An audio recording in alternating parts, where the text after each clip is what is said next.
FanDuel's one-week fantasy football leagues are paying $75 million a week with immediate cash payouts and no commitment. Play weekly fantasy football for free and win huge cash prizes. The jury is out on how to regulate daily and weekly fantasy sports sites like FanDuel and DraftKings. State legislatures across the nation are continuing that debate. We've concluded is not some new version of fantasy sports. It's really just a new version of online gambling. New York Attorney General Eric Schneiderman shut down DraftKings and FanDuel in March, saying the sites are illegal gambling operations. But Schneiderman wasn't able to keep the sites from operating in the Empire State. On August 3rd, New York Governor Andrew Cuomo joined 7 other states by signing into law regulations for online daily fantasy sports.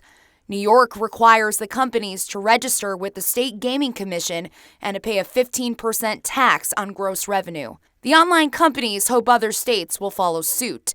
According to the National Conference of State Legislatures, similar bills have been introduced in 30 other states. Although season-long fantasy sports have been around for a long time, these daily games have raised concerns from NFL Commissioner Roger Goodell, whose league makes up a big portion of the overall bets. We see a big distinction between season-long fantasy and daily fantasy.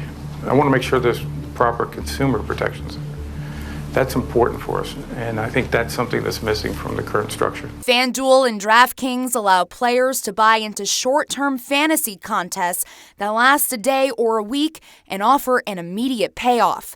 They charge an entry fee and give fans the chance to win jackpots based on how players they select perform in real-life games. Federally, this type of activity falls into a gray area.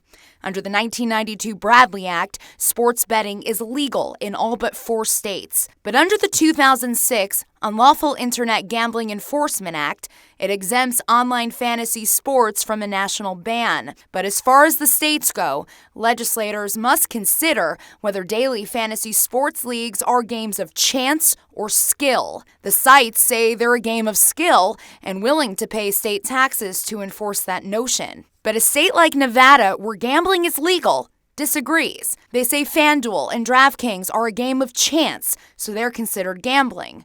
The sites disagree with Nevada and won't purchase a gambling license to operate in that state. They refuse to admit they're a gambling entity.